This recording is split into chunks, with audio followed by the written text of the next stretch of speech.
Object-oriented programming. Object-oriented programming is an approach that provides a way of modularizing programs by creating partition memory area for both data and functions that can be used as templates on demand. जैसे यहाँ मॉड्यूलराइजिंग का concept लिया हमने, programme को मॉड्यूलराइज किया 3 objects में, object A, object B, object C, 3 objects बनाए।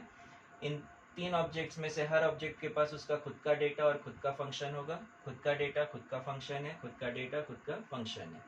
Object A से ऑब्जेक्ट बी के पास डेटा तभी जा पाएगा जब ऑब्जेक्ट ए उसे अलाउ करेगा। ऑब्जेक्ट ए ने अलाउ नहीं किया तो ये डेटा ऑब्जेक्ट बी के पास नहीं जा पाएगा। ऑब्जेक्ट ओरिएंटेड प्रोग्रामिंग, इसका बेसिक यूनिट है क्लास। ऑब्जेक्ट ओरिएंटेड प्रोग्रामिंग का बेसिक यूनिट है क्लास। क्लास ये कौन से डेटा टाइप में आता है?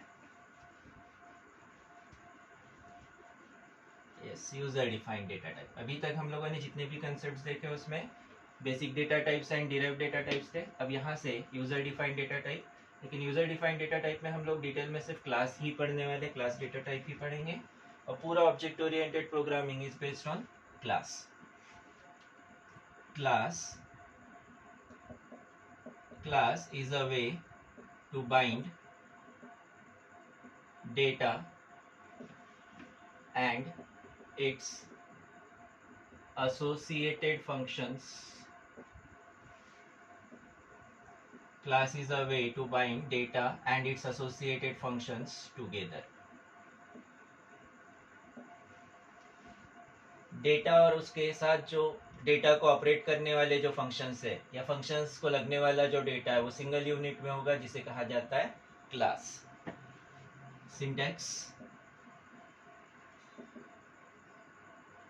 Class, class name, keyword class और इस क्लास के साथ class name, then keyword private, colon, private के सामने colon, keyword public, again public के सामने कोलन, देन क्लोजिंग ब्रेस होगा, ओपनिंग ब्रेस जैसे यहाँ पे क्लोज होगा, क्लोज मतलब यहाँ एंड हो रहा है यूनिट, क्लोजिंग ब्रेस के बाद सेमीकोलन। ये पहला ऐसा कंसेप्ट ऑब्जेक्ट ओरिएंटेड का कंसेप्ट है, पहला ऐसा कंसेप्ट जहाँ पे हमने क्लोजिंग ब्रेस के बाद सेमीकोलन दिया। अभी तक के किसी भी कंसेप्ट में हमने क्लोजिंग ब्रेस के बाद सेमीकोलन नहीं दिया था। क्लास के कंसेप्ट में, क्लास के सिंटैक्स में क्लोजिंग ब्रेस के बाद सेमीकोलन दिया जाता है। देन प्राइवेट और पब्लिक में डेटा मेंबर्स होंगे, data members, function members, data members, function members. उसी तरह से पब्लिक में भी होंगे data members and function members. Private और पब्लिक का मीनिंग हम लोगों को अच्छे से पता है ना? क्या होता है प्राइवेट और पब्लिक मतलब?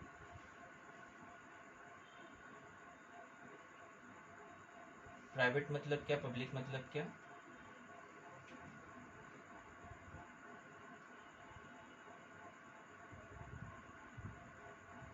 जो हर किसी का है वो पब्लिक है, जो हर किसी का है वो पब्लिक है, और जो हमारा है वो प्राइवेट है, बराबर।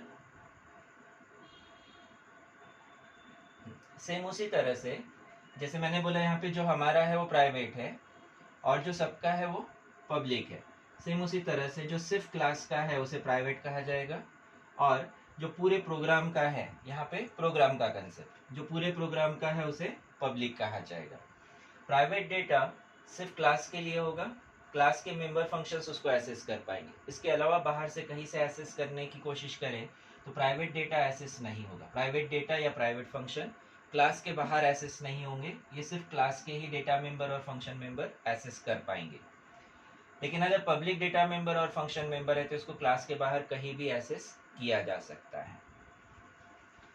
एग्जाम्पल देखते हैं। क्लास सम क्लास, सम वाला अपना फेवरेट एग्जाम्पल। हर टॉपिक एक्सप्लेन करने के लिए मैंने शायद यही एग्जाम्पल यूज किया है, सम ऑफ टू नंबर्स वाला। वेरिएबल्स इंटीजर में ए बी सी कंसीडर करते हैं। पब्लिक एक्सेस इसमें देते void gate data. Prototype statement, function prototype जो बताता है कि यहाँ पे फंक्शन आने वाला है। प्राइवेट में मैंने डेटा मेंबर्स रखा, हमको डेटा सिक्योर रखना है इसलिए हम लोग प्राइवेट में डेटा मेंबर्स रखेंगे और पब्लिक एक्सेस में फंक्शन मेंबर्स, क्योंकि इन फंक्शंस को मुझे क्लास के बाहर एक्सेस करना है। इन फंक्शंस को मुझे क्लास के बाहर एक्सेस करना है, उस वजह से इनको पब्लिक में रखते हैं। एक और कंसेप्ट कर सकते हैं इसमें, इसको ए बी लेते हैं और सी को सी लेते हैं और बी को इधर पब्लिक में रखते हैं। इसके सामने भी लिखा वेरिएबल तो भी चलेगा, नीचे की लाइन में लिखना है तो नीचे की लाइन में लिखा जा सकता है। Integer b and void add function बनाते हैं जिसमें a और b को ऐड करेंगे, a और b इन दो वेरिएबल्स को ऐड करेंगे। सिंटैक्स क्लास का जिसमें हमने डेटा मेंबर्स और फंक्शन मेंबर्स, प्राइवेट एक्सेस में पब्लिक एक्सेस में भी डेटा मेंबर फंक्शन मेंबर है। इन फंक्शन को लगने वाला डेटा इसी क्लास के अंदर होगा। इस फंक्शन को लगने वाला डेटा, जैसे यहाँ पे ऐड फंक्शन को मुझे ऐड फंक्शन मतलब एडिशन करने वाला है।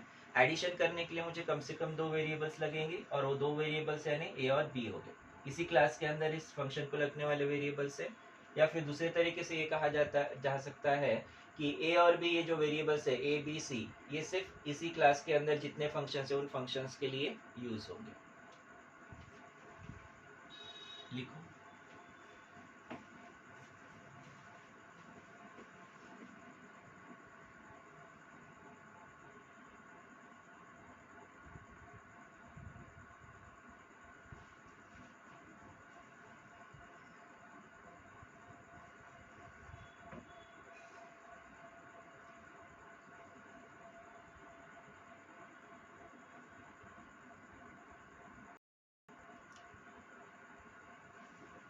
इस टॉपिक पे 3 मार्क का थियरी क्वेश्चन बनता है।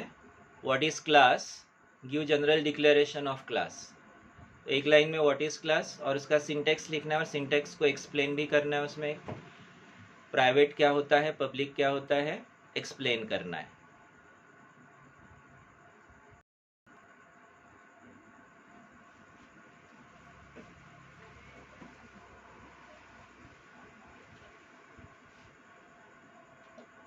Defining member functions. मैं एक्सपेक्ट करता हूँ क्लास का सिंटेक्स लर्न हो गया।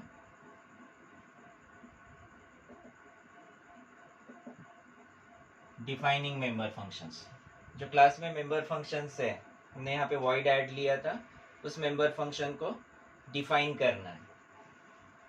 ये दूसरा थियरी क्वेश्चन बनता है। What is class, how member functions are defined in a class. Member functions को डिफाइन करने के लिए दो तरीके, inside class declaration, inside class declaration, दूसरा outside class declaration. Inside class declaration and outside class declaration, ऐसे दो कंसेप्ट्स, दोनों कंसेप्ट्स देखते हैं। इनसाइड क्लास डिक्लेरेशन,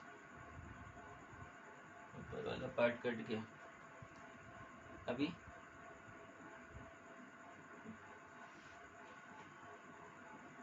क्लास, हमने क्लास सम बनाए, इसमें प्राइवेट एक्सेस वेरिएबल हमने लिया था ए, वेरिएबल लिया है सी। पब्लिक एक्सेस में वेरिएबल इंटीजर बी लिया है और इसमें एक फंक्शन है void add, void add। इस ऐड फंक्शन को यहाँ मैंने सेमीकोलन दिया था, जब हमने एग्जांपल लिया था तो यहाँ पे सेमीकोलन दिया था। तुम लोगों ने दिया क्या, चेक करो। void add ब्रैकेट के सामने सेमीकोलन है क्या? अब इसको मैं सेमीकोलन नहीं दे रहा हूँ, सेमीकोलन नहीं दे रहा हूँ, यहाँ पे लिख रहा हूँ c equal to a plus B, c equal to A plus B, यानी ये फंक्शन का डेफिनेशन हो गया। फंक्शन का डेफिनेशन कहाँ हुआ? क्लास के अंदर। क्लास एंड होने से पहले मेंबर फंक्शन का डेफिनेशन आ गया। इसे कहा जाता है इनसाइड क्लास डिक्लेरेशन। क्लास के अंदर मेंबर फंक्शन का डेफिनेशन है, इसे कहा जाता है inside class declaration. Outside class declaration के लिए सिंटैक्स फॉलो करते हैं। आउटसाइड क्लास डिक्लेरेशन के लिए सिंटैक्स फॉलो करते हैं return type, class name, scope resolution operator. Scope resolution operator पढ़े थे हमने। फंक्शन नेम और ब्रैकेट में आर्गुमेंट्स, और फंक्शन को डिफाइन करने वाले स्टेटमेंट्स ब्रेसेस में।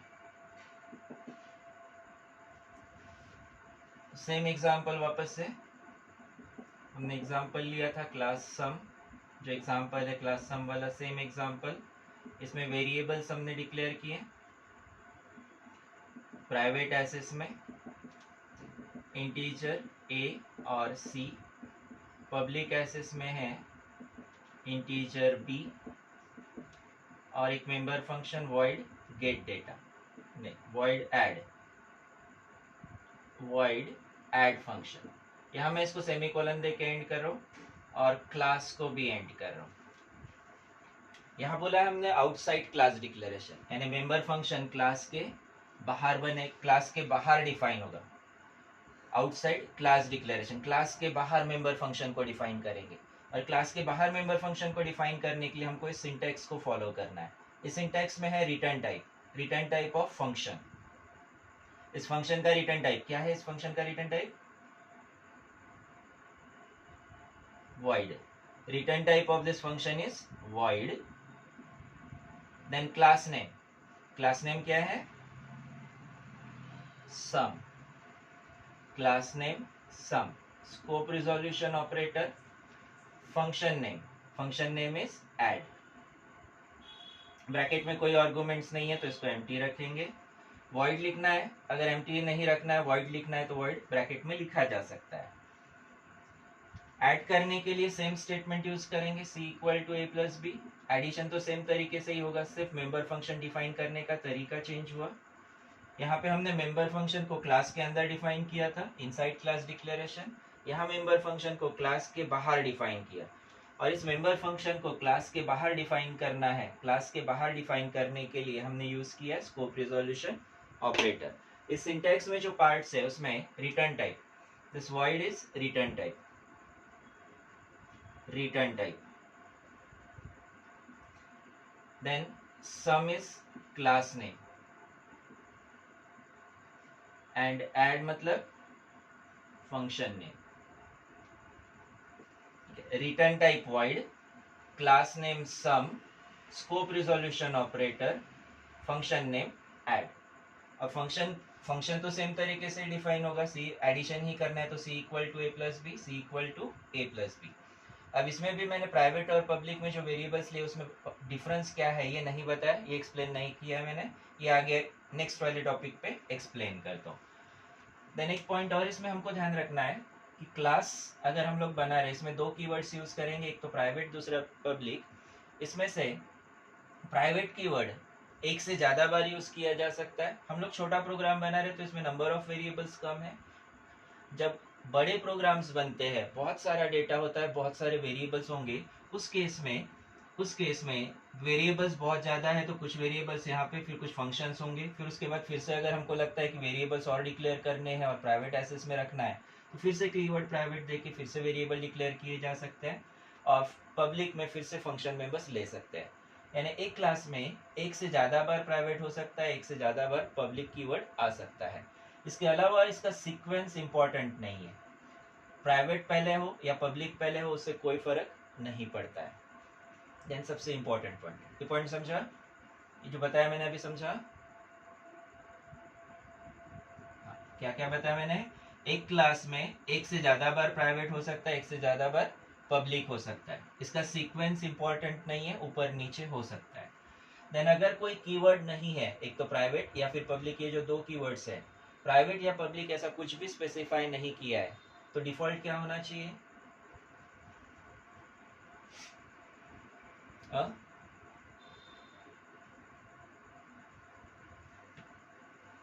कुछ बोले कि बोलो।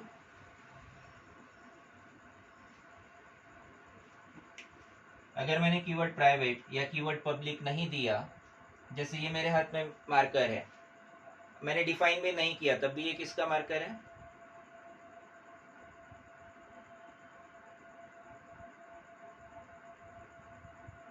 मेरा है, ठीक है। Means default this marker is private. Same उसी तरह से ये क्लास, इस क्लास के अंदर इसमें जो डेटा और फंक्शन मेंबर है, अगर कहीं पे कुछ डिफाइन नहीं होता है तो इस क्लास का है, मीन्स डिफॉल्ट वो सारा प्राइवेट होगा। प्राइवेट कीवर्ड होना ज़रूरी नहीं है, कंपल्शन नहीं है, पब्लिक कीवर्ड होना चाहिए। अगर पब्लिक कीवर्ड देना भूल जाते हैं तो डिफ़ॉल्ट क्लास में जितने जो भी डेटा मेंबर फंक्शन मेंबर है सभी प्राइवेट हो जाएंगे, ठीक है। प्राइवेट या पब्लिक कीवर्ड नहीं देते तो डिफ़ॉल्ट क्लास में जितने भी डेटा मेंबर और फंक्शन मेंबर है सभी डेटा मेंबर और फंक्शन मेंबर क्या हो जाएंगे? प्राइवेट हो जाएंगे, ठीक है। लिखो इसे।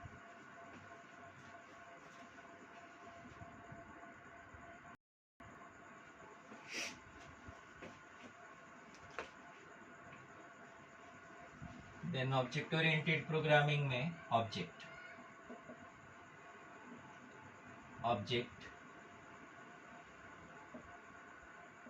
a variable of type class। Object is a variable जिसका टाइप होगा क्लास। अभी तक हम लोगों ने जैसे डेटा टाइप्स देखे थे, डेटा टाइप्स इंटीजर, फ्लोट, जैसे यहाँ हमने वेरिएबल डिक्लेयर किए, इंटीजर में डिक्लेयर किए या फिर फ्लोट में डिक्लेयर कर सकते हैं, उसी तरह से ऑब्जेक्ट वेरिएबल का डेटा टाइप होगा क्लास। ऑब्जेक्ट एक ऐसा वेरिएबल जिसका डेटा टाइप होगा क्लास। सिंटैक्स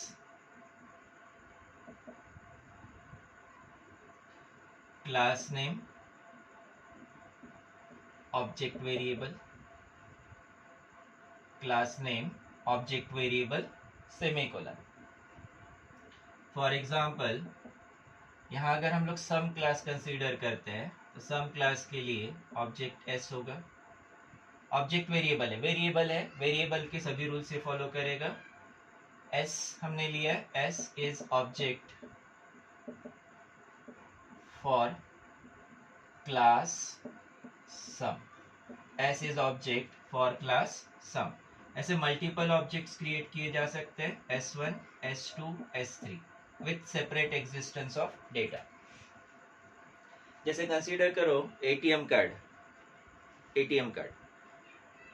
अगर एटीएम कार्ड कंसीडर करते हैं, एटीएम कार्ड में एटीएम मशीन एक होता है, उसके साथ एक एटीएम मशीन, इसमें हम लोग कोई भी कार्ड स्वाइप कर सकते हैं, नंबर ऑफ कार्ड से ये स्वाइप कर सकता है।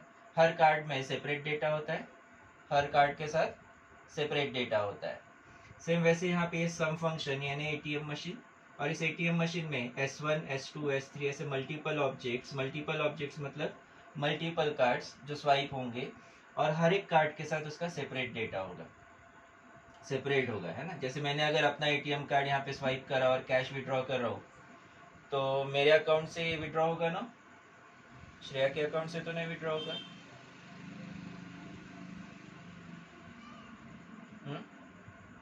हाँ, अगर मैं एटीएम कार्ड से एटीएम मशीन के थ्रू विड्रॉ कर रहा हूँ तो मेरे कार्ड से जो ट्रांजैक्शन होंगे वो सिर्फ मेरे अकाउंट में होंगे। उसी तरह से ऑब्जेक्ट S1 से जो भी डेटा होगा वो सिर्फ ऑब्जेक्ट S1 के साथ स्टोर होगा, S2 के साथ जो डेटा आएगा वो S2 के साथ स्टोर होगा, S3 के साथ S3 का उसका खुद का डेटा रहेगा, अलग अलग डेटा रहेगा।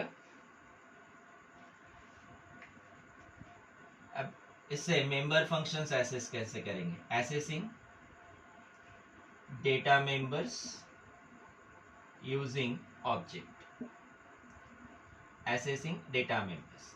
जैसे मैंने S नाम का ऑब्जेक्ट बनाया, इसमें S object is for class sum, इसमें हमारे पास डेटा वेरिएबल्स है A, C, B, ऐड। तो मैं अगर एक्सेस करता हूँ S dot B equal to 10, this statement is valid statement. But वही अगर मैं S dot A equal to 20 करता हूँ this statement will give error. क्यों एरर आएगा बता सकते हो?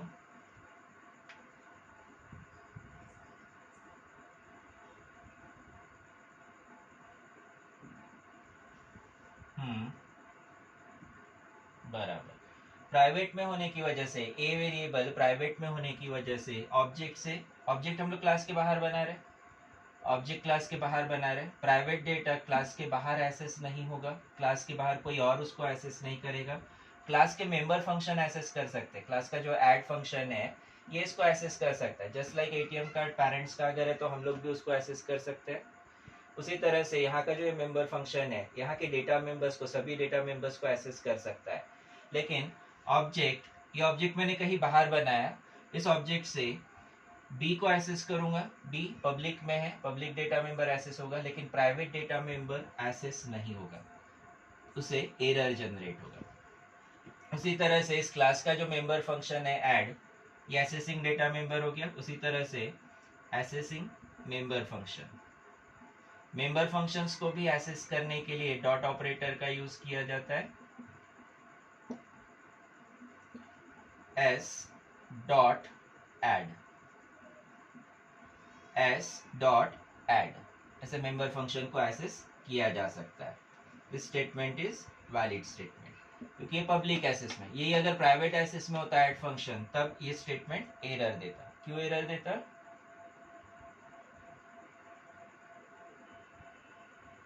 प्राइवेट में है तो प्राइवेट, प्राइवेट वाला जो भी मेंबर फंक्शन है वो ऑब्जेक्ट से एक्सेस नहीं होगा, ऑब्जेक्ट से पब्लिक वाले डेटा मेंबर और फंक्शन मेंबर को एक्सेस करेगा। और एक्सेस करने के लिए इसको जरूरत पड़ती है डॉट ऑपरेटर की। ये ऑपरेटर्स में भी बोला था मैंने, डॉट ऑपरेटर हम लोग आगे पढ़ने वाले हैं, यूज करने वाले हैं। Dot operator, S dot B variable access करेगा, उसी तरह से डॉट ऑपरेटर से ही S dot add member function भी एक्सेस करने के लिए डॉट ऑपरेटर का यूज होगा। लिखो।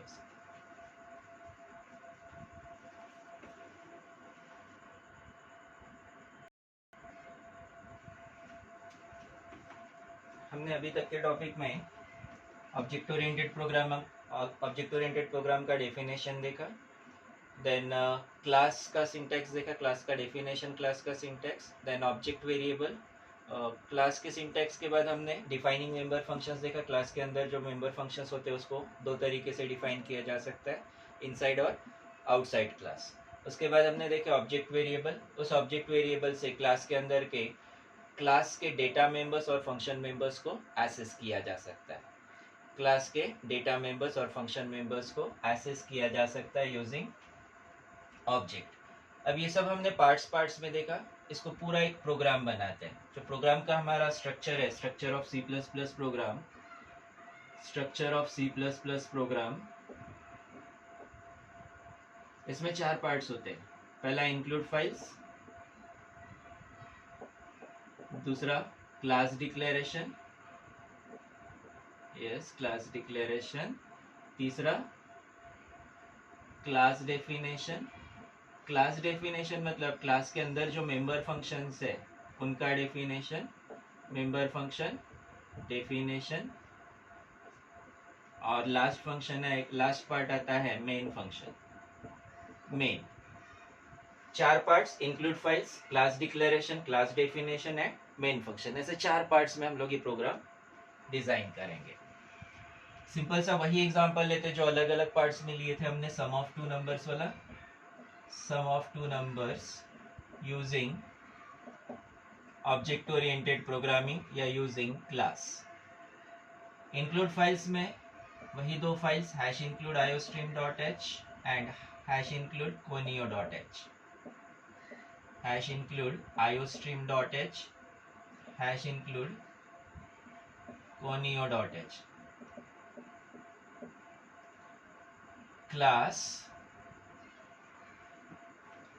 क्लास डिक्लेरेशन, इंक्लूड फाइल्स वाला पार्ट हो गया क्लास डिक्लेरेशन। क्लास सम नाम का क्लास, इसमें वेरिएबल्स प्राइवेट में डिक्लेयर करते हैं, इंटीजर ए बी। मैं अब यहाँ पे ए बी सी तीनों प्राइवेट में डिक्लेयर कर रहा हूँ, पब्लिक में कोई वेरिएबल नहीं ले रहा हूँ। पब्लिक में सिर्फ फंक्शन लेते हैं, void add, इसको और मॉड्यूलराइज करेंगे हम लोग नेक्स्ट एग्जांपल में। ये हो गया class declaration. Then class definition.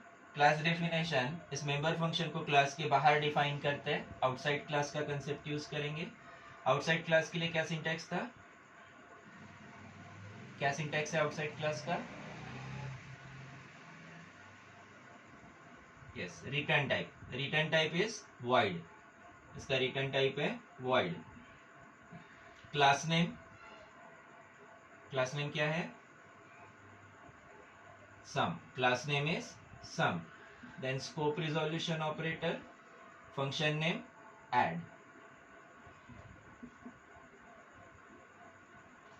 इसमें वेरिएबल c है, ए बी की वैल्यूज यूजर से कलेक्ट कर सकते हैं। C out, enter two numbers, enter two numbers. पहला नंबर वेरिएबल ए में स्टोर करेंगे, दूसरा नंबर वेरिएबल बी में स्टोर करेंगे। Then C equal to A plus B, और इसे सम को आउटपुट में डिस्प्ले करते हैं। C out slash N sum equal to variable C. यहाँ पे हमने इनपुट ले लिया, प्रोसेस ले लिया, आउटपुट ले लिया। इनपुट 2 नंबर इनपुट में आ गया, प्रोसेस में एडिशन हो गया, आउटपुट में सम डिस्प्ले हो गया। Member function outside class define हो गया। 3 पार्ट्स हो गए प्रोग्राम की, include file, class declaration, class definition. Then 4th part main function. Main function start करेंगे void मेन से। प्रोग्राम इसके कंटिन्यूएशन में आ गया यहाँ पे 4th part void main. Main function में अभी तक हमने जैसे पहला स्टेटमेंट रखा था इंटीजर वाला, इंटीजर फ्लोट वाला, जो फर्स्ट स्टेटमेंट था वो था variable declaration.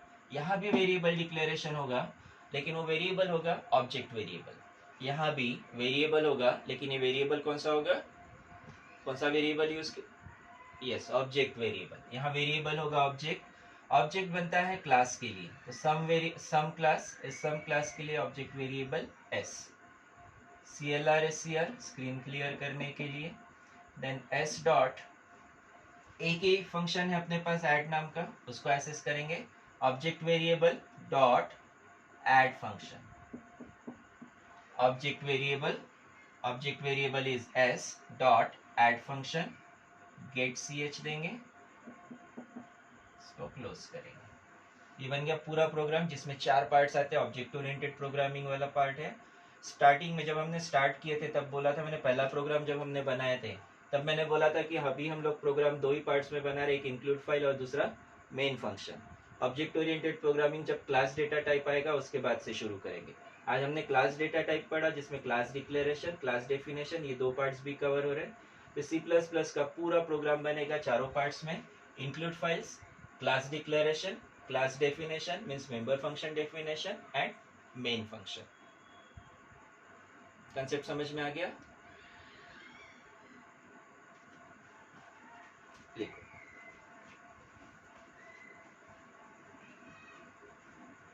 Yes, class declaration is void sum add। नहीं, क्लास डिक्लेरेशन तो ये हो गया, क्लास सम, क्लास डिक्लेरेशन। void sum यहाँ से जो सी आउट जो हो रहा है, ये ऐड फंक्शन का डेफिनेशन है। ये इतना जो पार्ट है, this part is definition of add function, add function के स्टेटमेंट्स है। ठीक है?